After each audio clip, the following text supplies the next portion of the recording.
Here's the expanded Part 1 in a natural, engaging tone. The persistent beeping of hospital monitors slowly pulled Jay Park back to consciousness. His eyes fluttered open, catching the sterile white ceiling of what seemed to be a medical room. Something felt different, entirely different. The sensations were alien yet strangely familiar. Memories crashed through his mind like fragmented waves, glimpses of vast spacecraft, metallic corridors, cold, calculated conversations in a language no human would understand. But those weren't just memories. They felt like lived experiences. His hand moved and he noticed something immediately strange. The skin texture, the way muscles responded, completely different from what he remembered. This wasn't his original body. This was human, perfectly, absolutely human. A nurse walked in, her clipboard clutched tightly. "Mr. Park, you're finally awake. We were worried." Jay tried to speak, but his throat felt raw. His mind raced with questions. How did he get here? Who was he really? The memories of his previous existence, a high-ranking strategic commander from a civilization light years away, felt like a vivid dream slowly dissolving. The room's technology looked primitive compared to the advanced systems he once commanded. Simple electronic displays, basic medical equipment, nothing like the quantum-integrated interfaces of his previous life. Yet, something about this simplicity felt intriguing. A doctor entered, checking his vitals. "Remarkable recovery," he muttered, adjusting some monitors. "Most patients with your type of situation take much longer to stabilize." Situation? What situation? Jay wanted to ask, but realized his vocal cords weren't fully cooperative. Outside the hospital window, Seoul's bustling cityscape moved with its characteristic energy. Skyscrapers, electronic billboards, streams of people and vehicles, a complex ecosystem of human activity. Something about this view triggered deeper memories. Fragments of his previous existence began connecting. A catastrophic space battle, a last-minute emergency quantum transfer, experimental consciousness preservation technology. Had he been transferred? Reborn? The medical staff seemed unaware of the extraordinary transformation happening right before their eyes. To them, this was just another patient recovering from some unexplained medical event.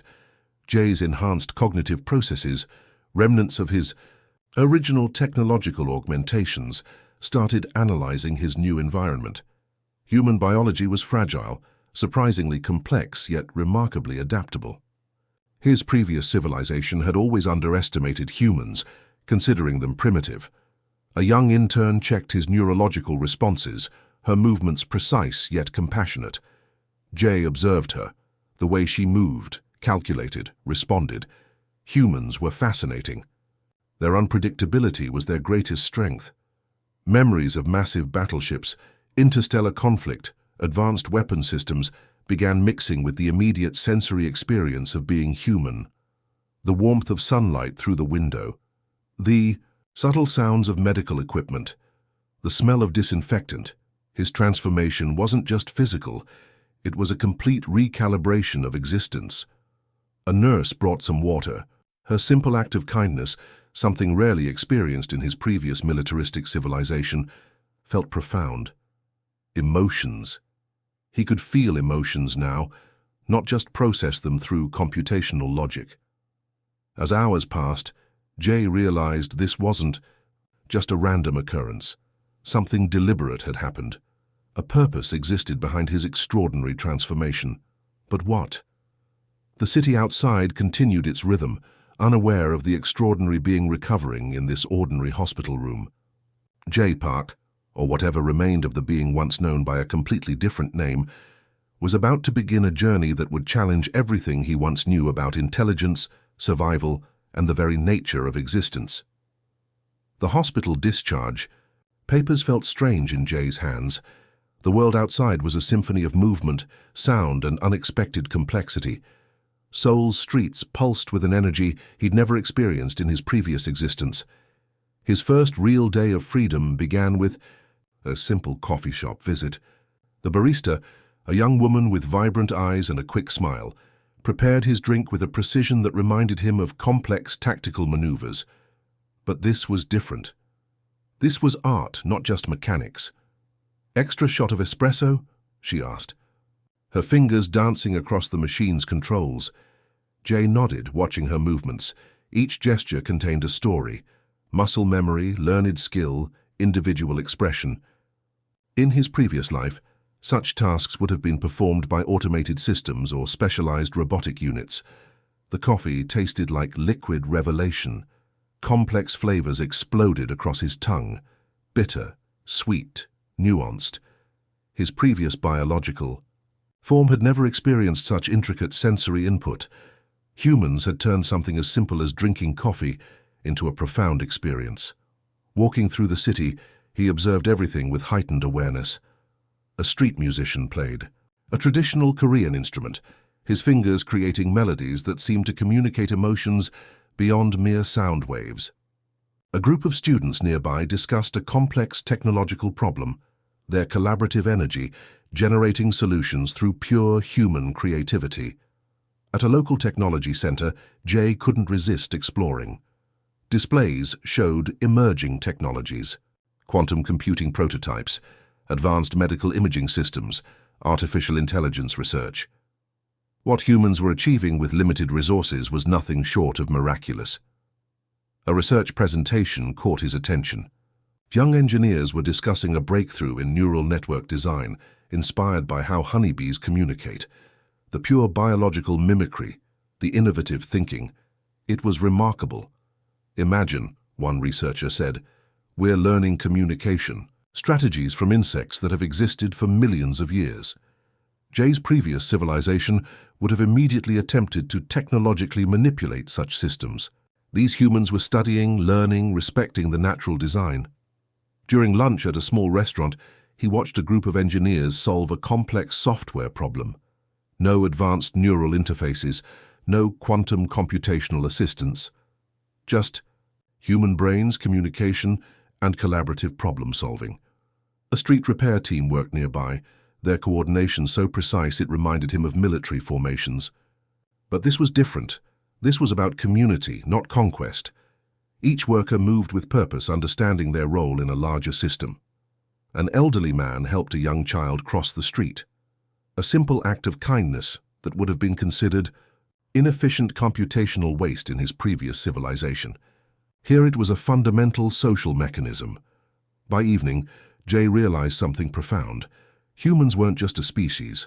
They were a dynamic, constantly evolving ecosystem of creativity, emotion, and unexpected potential. His communication implant, a remnant of his previous technological existence, constantly analyzed everything. But for the first time, data wasn't just information. It was a living, breathing narrative of human potential. A small technology startup caught his eye. Young entrepreneurs were developing a medical diagnostic tool that could revolutionize healthcare in remote regions. No massive corporate backing, just pure human innovation driven by compassion. As night fell over Seoul, the first signs came subtly. A slight electromagnetic disturbance, unusual satellite trajectory changes, microscopic radiation signatures that most would dismiss as technical anomalies. But Jay wasn't most people. His integrated neural network, a remnant from his previous existence, processed information differently. Where human scientists saw random data points, he saw a strategic pattern emerging. At the National Intelligence Research Center, Jay strategically positioned himself as a consulting technologist. His credentials, carefully fabricated with help from a sympathetic government contact, gave him access to classified communication channels. Dr. Kim, a veteran space research specialist, leaned closer. Her eyes carried decades of scientific skepticism.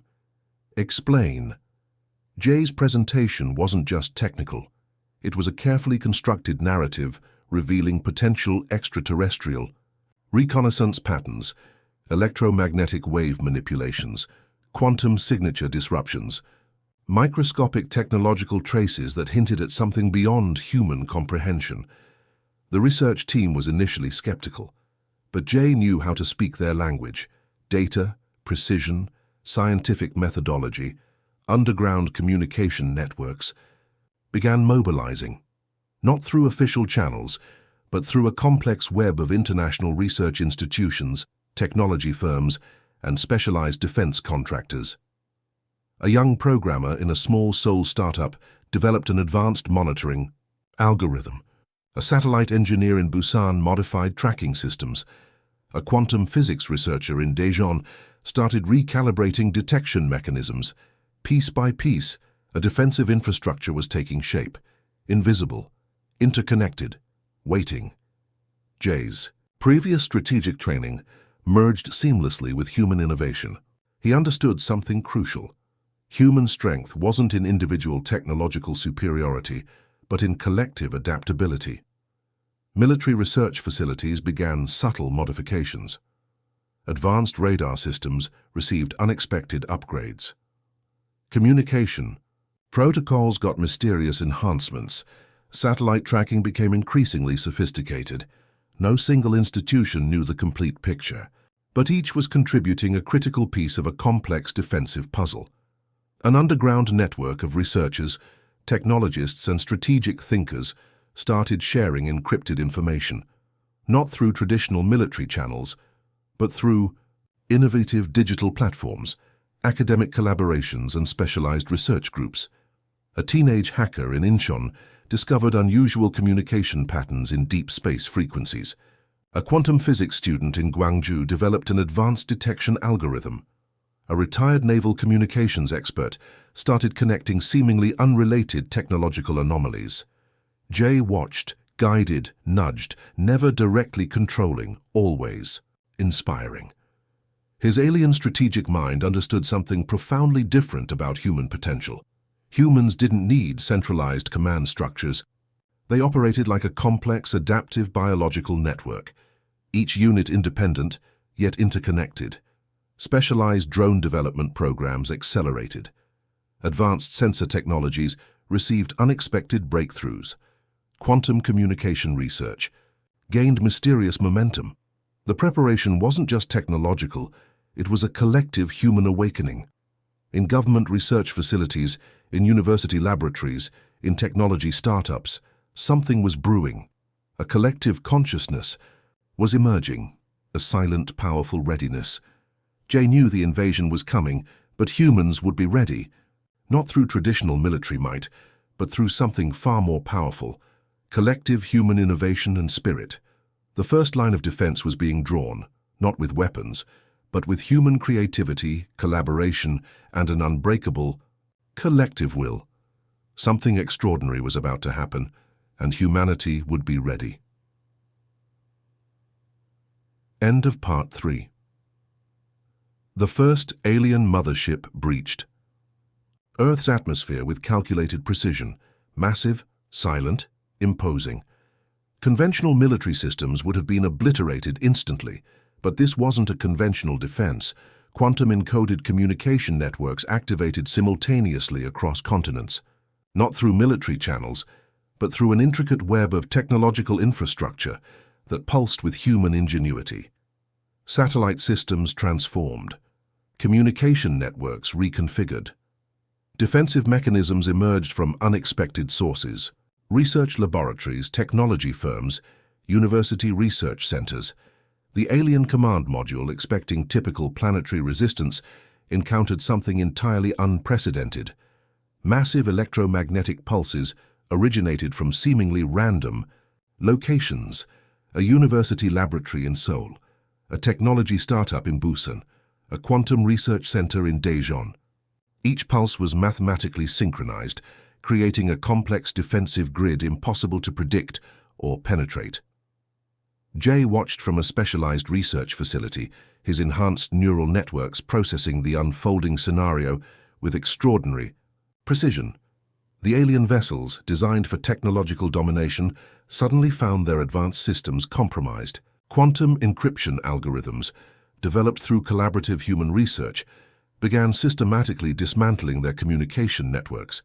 "They're using biological adaptation principles," a research scientist muttered, watching the defense mechanisms unfold. "It's like our entire technological ecosystem is one living, breathing organism." Drone swarms emerged from hidden launch facilities, not massive military platforms, but thousands of interconnected smaller units functioning with collective intelligence. Each drone operated independently, yet synchronized perfectly. A living, breathing technological network, underground communication channels activated. Research institutions, technology firms, and specialized defense contractors shared real-time strategic information. No centralized command. Pure collaborative intelligence. The alien invasion fleet found itself confronting something fundamentally different from any planetary resistance they'd encountered. Humans weren't just defending, they were evolving in real-time, advanced sensor. Technologies tracked every alien movement. Quantum communication networks predicted strategic maneuvers milliseconds before they occurred. Defensive mechanisms adapted continuously, learning and transforming with each interaction.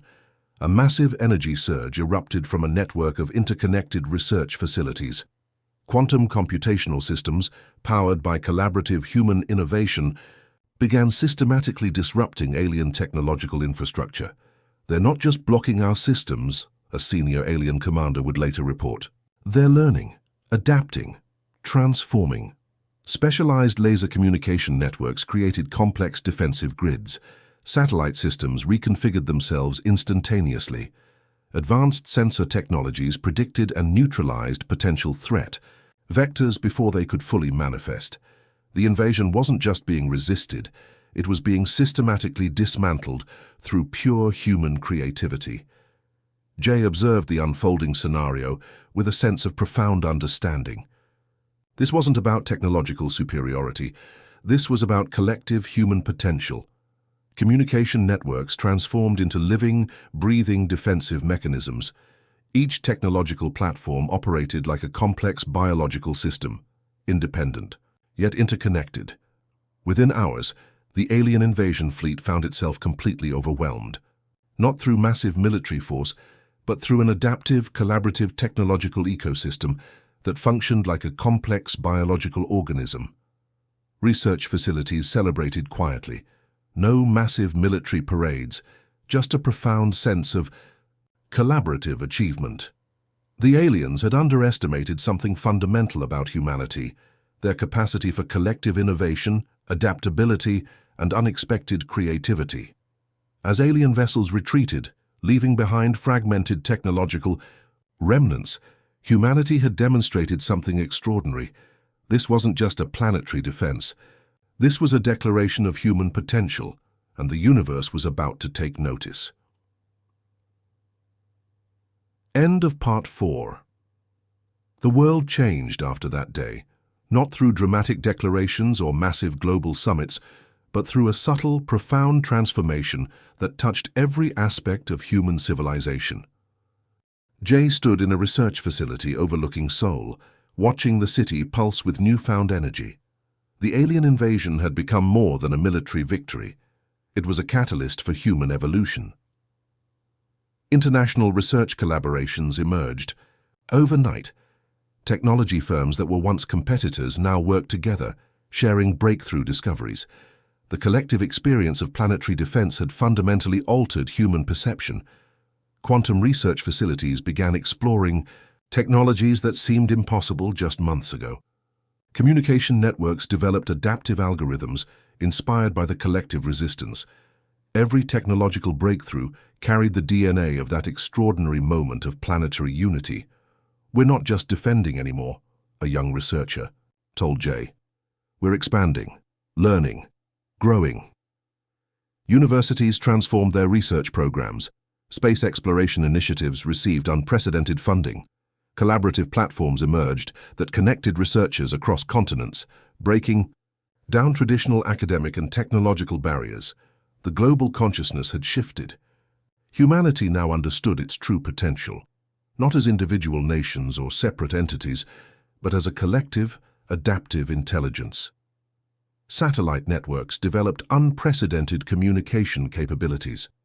Quantum computing research accelerated. Medical technologies began making breakthrough discoveries at an exponential rate. Jay watched as his own transformation became a symbol of something larger.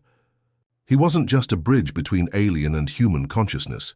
He represented the potential of collective adaptation.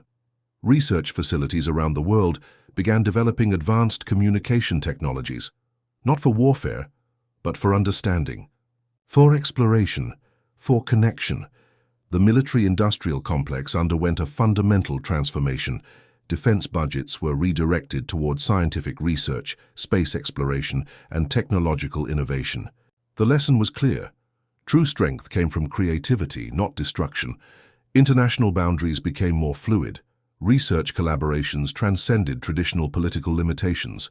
A young programmer in Seoul could now instantly collaborate with a quantum physicist in New York, a biotechnology researcher in Mumbai, and a space engineer in Brazil.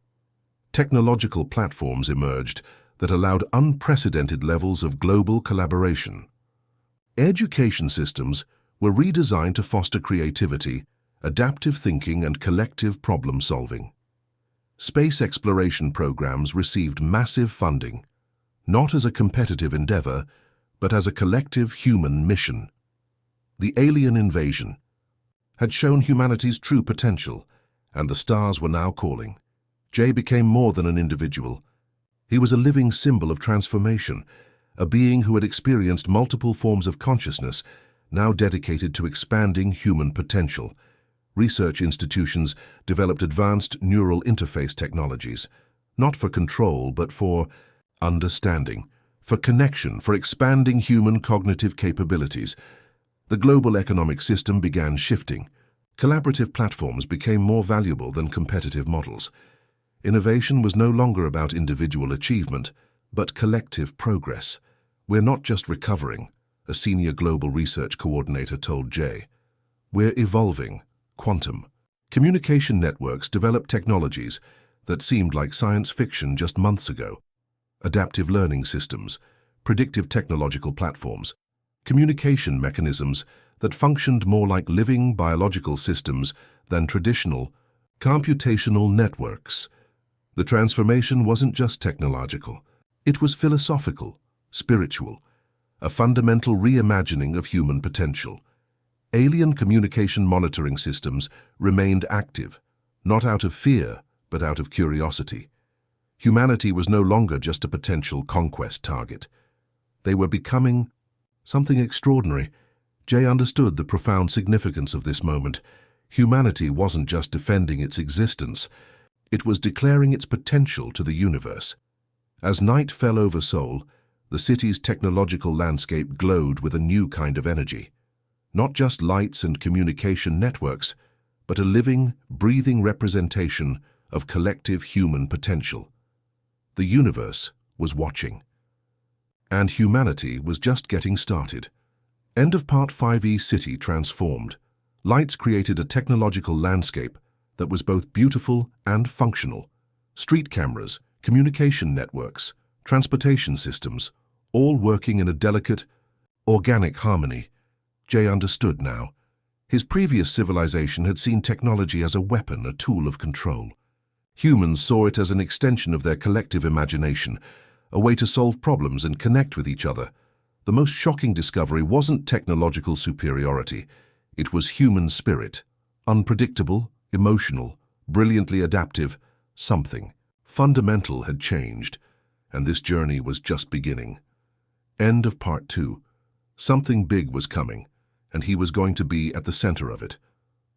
End of Part 1.